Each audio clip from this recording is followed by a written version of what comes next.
Hola, en el día de hoy estaremos revisando cuáles son esos aspectos básicos que nos ayudarán a identificar a las especies de aves.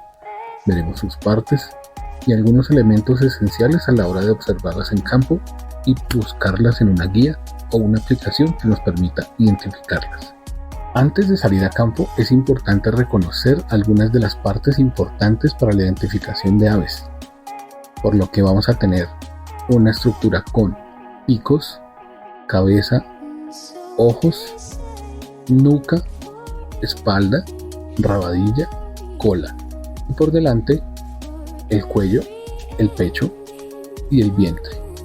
En sus alas es importante destacar que vamos a tener una división importante en esas plumas que se observan. Tenemos cobertoras, tenemos plumas primarias, secundarias y terciarias, que no van a ser tan fáciles de observar cuando el ave está posada, pero sí cuando el ave se encuentra en vuelo. Ahora, para la identificación de las especies en campo, de manera preliminar, nos vamos a basar en algunos aspectos físicos de las especies que nos van a llevar correctamente a saber quién estamos observando. Arrancaremos por el tamaño relativo. Vamos a intentar calcular el tamaño de la especie que estamos observando y de referencia tendremos a las especies más comunes que tengamos en nuestro ecosistema. Por ejemplo, para la sabana de Bogotá podemos utilizar de referencia al colibrí chillón, al copetón, a la mirla patia amarilla y probablemente la garza del ganado nos sirvan como referentes de distintos tamaños de especies, por lo que podremos decir que la especie que estamos observando es más pequeña que un copetón o más grande que una mirla. De esta manera vamos a tener una primera aproximación a ese tamaño. También vamos a utilizar algunos otros aspectos de su forma y en comparación podremos decir que tiene las patas más largas que, o que tiene un pico más largo que, o una cola más corta que. De esta misma manera vamos a tratar de reconocer la silueta que tiene esta especie.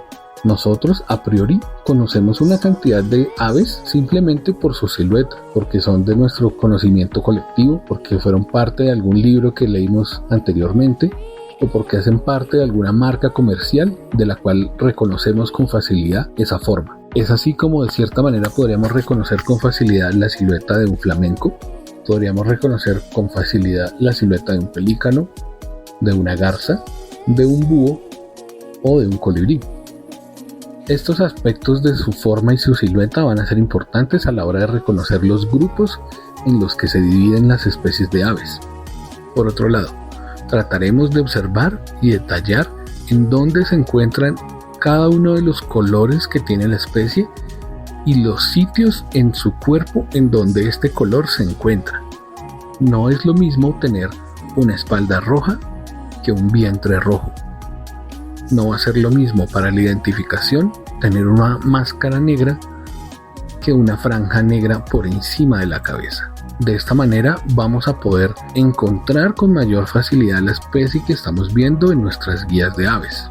Estos elementos de coloración los vamos a tratar de complementar con una muy buena observación de los picos, las patas, las colas y las alas de las aves que nos permite también diferenciarlas. Sabemos que muchas especies tienen picos distintos, como los colibríes, algunos más largos, algunos más cortos, como los tucanes, con picos bastante grandes y largos, algunas rapaces con picos curvos.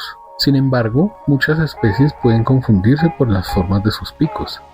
Asimismo sucede con las colas. Varias especies pueden diferenciarse solamente teniendo en cuenta la observación en la cola.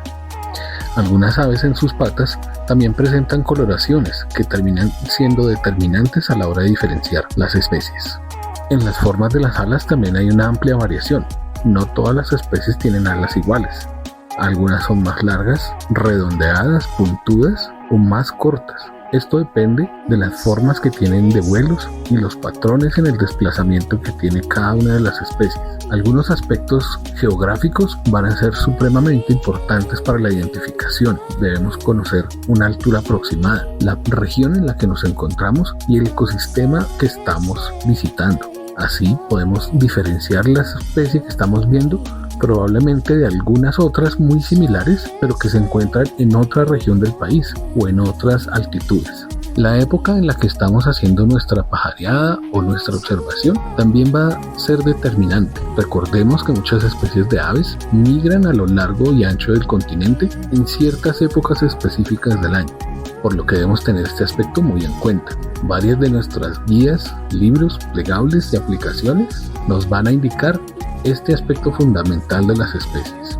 Por último, en campo, vamos a intentar observar la mayor cantidad de detalles de su comportamiento, si se está alimentando de una planta, de algún insecto, si se está desplazando de una manera u otra. Quizá podamos observar algún comportamiento reproductivo dependiendo de la época. Así, terminaremos de armar ese gran rompecabezas que nos permitirá identificar las especies en campo.